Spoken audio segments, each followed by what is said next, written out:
사랑합니다, 행복님. 오늘도 찾아주셔서 감사합니다. 여러분도 이런 경험 있으신가요? 처음엔 정말 좋은 사람 같아서 마음을 열었는데 시간이 지나고 보니 어라? 뭔가 이상한데? 싶었던 적. 겉으로는 친절하고 다정했지만 알고 보니 나를 힘들게 했던 사람들 말이죠. 사람이 참 좋은 것 같다가도 나중엔 후회하게 만드는 그런 사람들. 사실 처음부터 신호가 있었을지도 모릅니다. 오늘은 겉과 속이 다른 사람들을 빠르게 알아보는 방법과 그들의 특징을 알려드리겠습니다. 여러분의 소중한 마음, 절대 이런 사람들에게 빼앗기지 마세요. 지금 바로 시작합니다. 첫 번째, 웃는 얼굴로 비꼬는 사람. 영희 씨는 동네 친구들과 함께 카페에서 모임을 갖고 있었습니다. 그중 한 명인 미영 씨는 늘 착하고 성격 좋아 보이는 사람이었죠. 언제나 밝게 웃으며 남의 이야기를 잘 들어주고 분위기를 화기애애하게 만드는 사람이라 영희 씨는 미영 씨와의 대화가 유독 편하게 느껴졌습니다. 이날도 미영 씨는 특유의 상냥한 미소를 지으며 영희 씨에게 말했습니다. 영희 씨는 진짜 열심히 사는 것 같아. 근데 너무 열심히 살면 오히려 사람들이 부담스러워할 수도 있잖아? 그치? 말은 웃으면서 했지만 그 말의 뉘앙스에 영희 씨는 속이 한순간 얼어붙었습니다. 내가 열심히 하는 게 그렇게 눈에 거슬렸던 걸까? 저 말은 왜 하는 거지? 마음 한구석에서 치밀어 오르는 억울함과 당혹감을 애써 억누르며 영희 씨는 밝은 표정을 유지하려고 노력했습니다. 하지만 모임이 끝나고 집으로 돌아오는 길 내내 그녀의 마음은 무거웠습니다. 성격 좋아 보였던 사람이 저런 말을 하다니 내가 너무 착각했던 걸까? 아니면 그냥 넘어가야 하나? 영희 씨는 혼란스러웠지만 한 가지는 확실히 깨달았습니다. 웃는 얼굴 뒤에 숨어 있는 말의 칼날이 생각보다 더 깊이 베일 수 있다는 사실을요. 웃는 얼굴로 비꼬는 사람은 친절함과 공격성을 교묘히 섞어 상대방의 자존심을 무너뜨립니다. 특히 평소 성격이 좋아 보였던 사람이 이런 말을 할 때 더 큰 배신감과 실망을 느낍니다. 그들의 말은 직접적으로 공격하지 않기에 대놓고 반박하기도 애매하고 그저 혼자 소가리를 하게 만듭니다. 이런 상황에서는 상대의 말에 흔들리지 않는 것이 중요합니다. 감정적으로 반응하기보다는 차분하게 그렇게 생각할 수도 있겠네요. 그래도 저는 제 방식이 만족스러워요. 라고 응수해 보세요. 상대의 비꼼에 휘둘리지 않고 내 방식에 대한 확신을 보여주는 것이 내 자존감을 지키는 첫걸음입니다. 퇴계 이황은 이렇게 말했습니다. 말은 그 사람의 거울이다. 어질고 밝은 마음에서 나온 말은 사람을 살리고 어두운 마음은 사람을 해친다. 이 명언은 단순히 비꼬는 말을 조심하라는 뜻을 넘어 내가 하는 말이 누군가에게 어떤 영향을 미칠지 생각해 보라는 깊은 메시지를 담고 있습니다. 우리가 살아가면서 예상치 못한 말에 상처받을 때가 있습니다. 하지만 그런 말이 내 진심이나 가치를 바꾸지는 못합니다. 여러분은 여러분의 방식으로 충분히 아름답고 멋지게 살고 있습니다. 두 번째, 모든 사람과 잘 지내는 척하는 사람. 영희 씨는 동네 산악회에서 늘 밝은 미소와 친절한 말투로 주목받는 선아 씨를 알고 있었습니다. 선아 씨는 모임에서 누구와도 잘 어울리고 항상 모든 사람을 배려하는 모습으로 보였죠. 정말 성격 좋은 사람 같아. 저런 사람이랑 친해지면 좋겠지? 영희 씨는 선아 씨에게 자연스럽게 호감을 느꼈습니다. 그러던 어느 날 산행이 끝나고 식사 자리에서 선아 씨가 살짝 목소리를 낮추며 영희 씨에게 말을 걸었습니다. 영희 씨, 저기 혜정 씨 있잖아요. 사람은 좋은데 매번 분위기를 좀 망치는 것 같지 않아요? 너무 자기 얘기만 해서 좀 불편하지 않아요? 평소 누구에게나 다정했던 선아 씨의 이런 말을 들은 영희 씨는 순간 당황했습니다. 선아 씨가 혜정 씨에게도 웃으며 살갑게 대하던 모습이 떠올랐기 때문입니다. 아니, 이렇게 친절한 척 하더니 속으론 이런 생각을 하고 있었던 거야? 영희 씨는 혼란스러웠습니다. 더 당황스러운 건 그날 저녁 선화 씨가 혜정 씨에게 환한 미소로 이렇게 말하는 모습이었습니다. 다음에도 꼭 오세요. 혜정 씨 없으면 정말 심심하잖아요.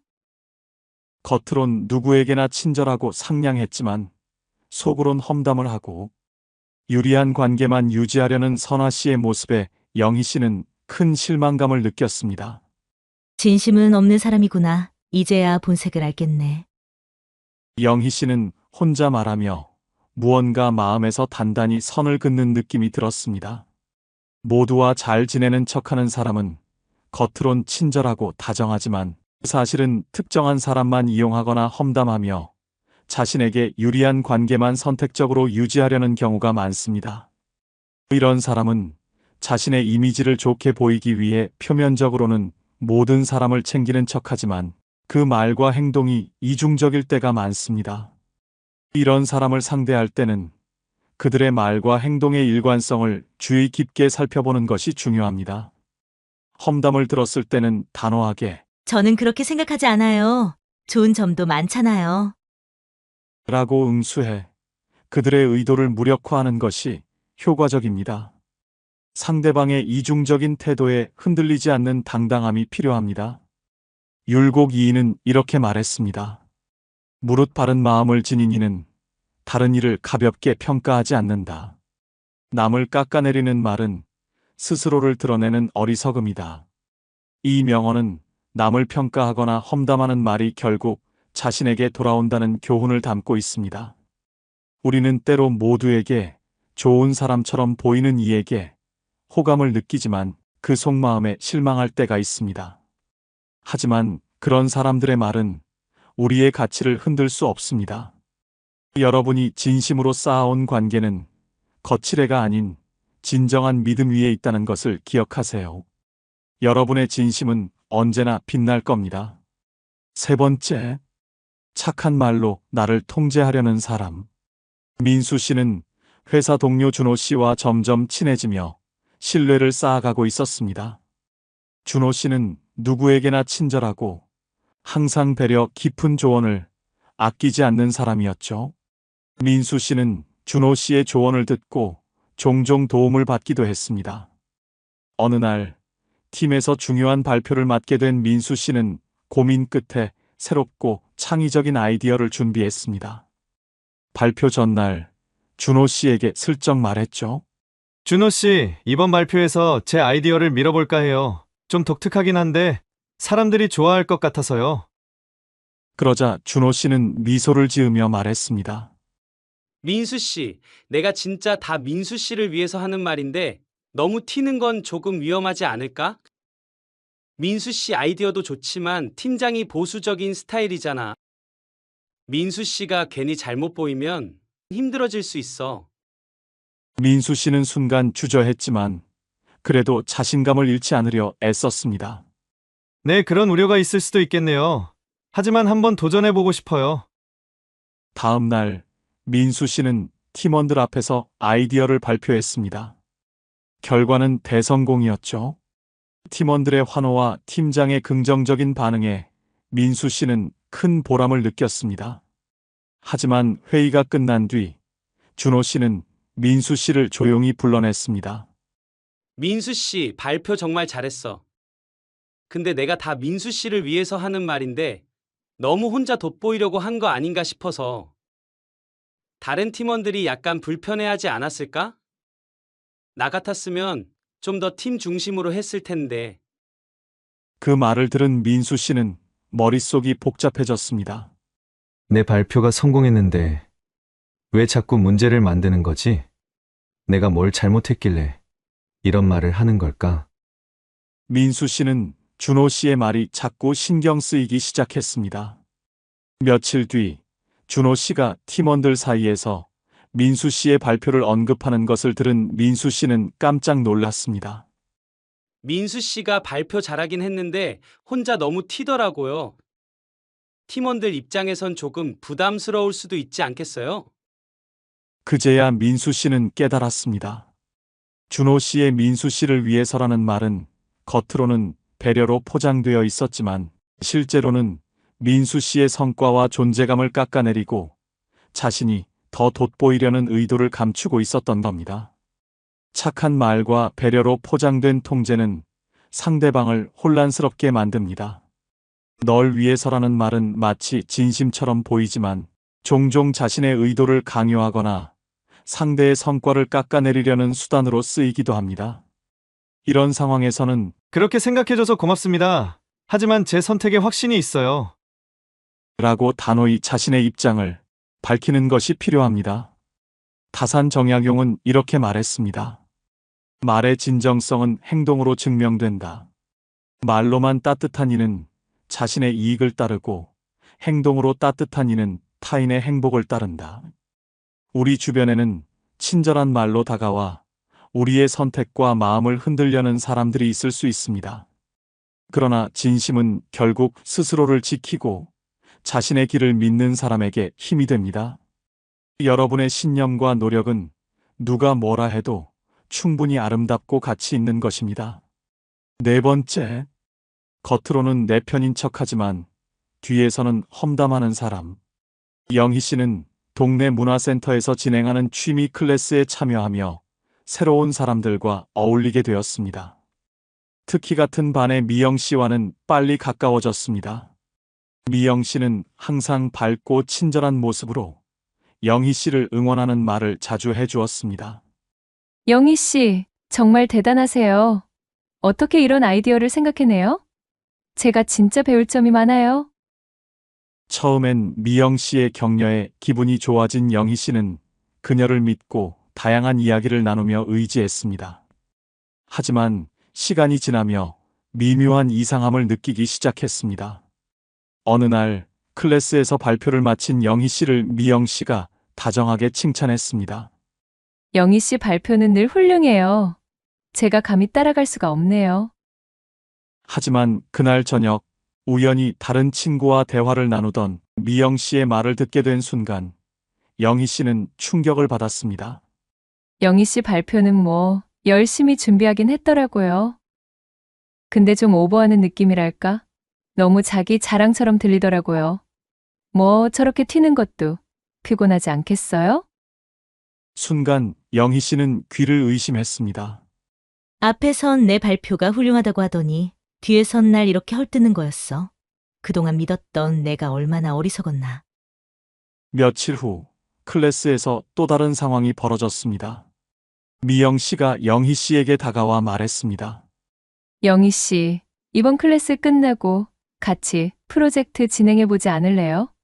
영희 씨 같은 분이 제 옆에 있으면 정말 든든할 것 같아요. 영희 씨는 속으로 고개를 갸웃했습니다.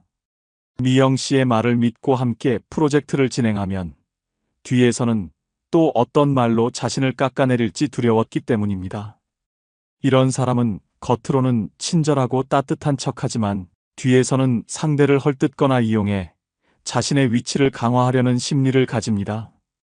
특히 앞에서 격려와 칭찬을 남발하며 관계를 쌓은 뒤에서 험담함으로써 상대를 통제하거나 깎아내리는 경우가 많습니다. 이런 사람을 상대할 때는 거칠의 말에 휘둘리지 않고 그 사람의 행동과 말을 일관성 있게 살피는 것이 중요합니다. 그들의 말을 무조건적으로 받아들이기보다는 좋은 의견이네요. 하지만 제 생각도 조금 다를 수 있으니 지켜봐 주세요. 처럼 상대적으로 여유 있는 태도로 대응하는 것이 필요합니다. 율곡 이인은 이렇게 말했습니다. 사람의 진심은 말이 아니라 행동에 드러난다. 말은 꾸밀 수 있지만 행동은 그 마음을 숨길 수 없다. 우리 삶에서 진짜 내 편은 말로만 응원하는 사람이 아니라 행동으로 진심을 보여주는 사람입니다. 여러분의 진심과 노력을 알아주는 사람과 함께 한다면 그 길은 더욱 빛날 것입니다. 스스로를 믿고 진정한 관계를 만들어 가세요. 여러분은 이미 소중한 사람입니다. 다섯 번째, 작은 부탁부터 시작해 점점 요구를 키우는 사람. 영진 씨는 누구와도 금방 친해지는 성격이었습니다. 동네 모임에서 만난 준식 씨와도 몇 마디 나누다 보니 자연스럽게 연락처를 주고받게 되었죠. 준식 씨는 부침성이 좋고 항상 밝은 태도로 사람들에게 호감을 사는 사람이었습니다. 며칠 뒤 준식 씨가 먼저 연락을 해왔습니다. 영진 씨, 도서관 들르실 일 있으면 책 한 권만 반납해 주실 수 있을까요? 걔가 요즘 너무 바빠서요. 정말 미안해요. 영진 씨는 흔쾌히 도와줬습니다. 이 정도는 아무것도 아니지. 처음부터 너무 딱딱하게 굴 필요는 없잖아? 그렇게 작은 부탁을 들어주며 두 사람은 조금 더 가까워진 듯 했습니다. 하지만 그것이 시작이었습니다. 며칠 뒤 준식 씨는 또다시 전화를 걸었습니다. 이번엔 동사무소에 서류 하나만 대신 내주실 수 있을까요? 가까운 곳에 계시잖아요. 걔가 일이 많아서 시간이 도저히 안 나네요. 영진 씨는 살짝 찜찜했지만 또다시 도와줬습니다. 하지만 준식 씨의 부탁은 멈추지 않았습니다. 마트 가실 일 있으면 이것 좀 대신 사다 주시면 감사하겠습니다. 요즘 진짜 너무 정신이 없어서요. 영진 씨는 점점 준식 씨의 부탁이 잦아지는 걸 느꼈습니다. 준식 씨는 언제나 사소하고 가벼운 부탁처럼 이야기했지만 이상하게도 그 부탁이 쌓일수록 영진 씨의 마음은 불편해졌습니다. 결정적인 날이 왔습니다. 준식 씨가 이번엔 뜬금없는 부탁을 해왔죠. 영진 씨, 이번엔 좀 번거로운 부탁인데요. 내일 가족을 공항에 데려다 줘야 하는데 제 차가 고장 나서요. 혹시 시간 되시면 도와주실 수 있을까요? 뭐 영진 씨니까 부탁드리는 거죠. 그 순간 영진 씨는 더 이상 대답을 할 수 없었습니다. 처음엔 작은 부탁이라 여겼던 일이 이제는 자신의 시간을 당연히 쓰는 일처럼 변질된 것 같았기 때문입니다. 내가 도와줬더니 이젠 그게 기본이라고 생각하네. 처음부터 이런 식으로 하려고 접근했던 걸까? 그날 밤 영진 씨는 스스로 다짐했습니다. 호의는 내가 주고 싶어서 줄 때 가치가 있는 거야. 누군가에게 당연한 의무처럼 느껴진다면 그건 내가 선을 긋지 않았기 때문이겠지. 이제는 멈춰야겠어. 작은 부탁은 관계를 가까워지게 만드는 좋은 도구처럼 보입니다. 하지만 그 부탁이 반복되고 점점 커질 때 호의는 의무로 변질됩니다. 더 큰 문제는 이런 요청이 당연한 것으로 여겨질 때 발생합니다. 상대방이 나의 호의를 이용하려는 태도를 보인다면 거절을 통해 분명한 선을 그어야 합니다. 이번엔 제가 힘들 것 같아요. 다른 방법을 찾아보세요. 처럼 단호하면서도 예의를 갖춘 거절은 나의 시간과 에너지를 소중히 지키는 첫걸음입니다. 율곡 이인은 이렇게 말했습니다. 작은 이익이 쌓이면 큰 손해가 되고 작은 호의가 쌓이면 큰 굴레가 된다. 이 명언은 처음엔 사소하게 느껴졌던 부탁이 결국 우리의 시간을 갉아먹는 올무가 될 수 있음을 경고합니다. 우리의 호의는 그 자체로 소중하고 아름다운 것입니다. 하지만 누군가 그것을 당연하게 여긴다면 때로는 정중한 거절이 가장 큰 가르침이 됩니다. 여러분의 시간과 에너지는 여러분 자신을 위해 쓰일 때 가장 빛납니다. 그 가치를 잊지 마세요. 오늘 영상으로 겉으로는 좋은 사람인 척하지만 진심이 없는 사람들을 구분하는 방법을 함께 알아봤습니다. 여러분의 진심과 노력을 알아주는 사람과 함께할 때 삶은 더욱 따뜻하고 빛날 것입니다. 앞으로도 여러분이 진정한 관계를 만들어가길 응원합니다. 혹시 여러분도 비슷한 상황을 겪으셨다면 댓글로 사연을 나눠주세요. 많은 분들께 큰 도움이 될 것입니다. 이 영상이 필요한 분들께 공유해 주시고 구독과 좋아요로 저를 응원해 주세요. 여러분과의 소중한 연결이 저에게 큰 힘이 됩니다. 오늘도 여러분의 행복을 빕니다. 이상으로 행복 주문서였습니다.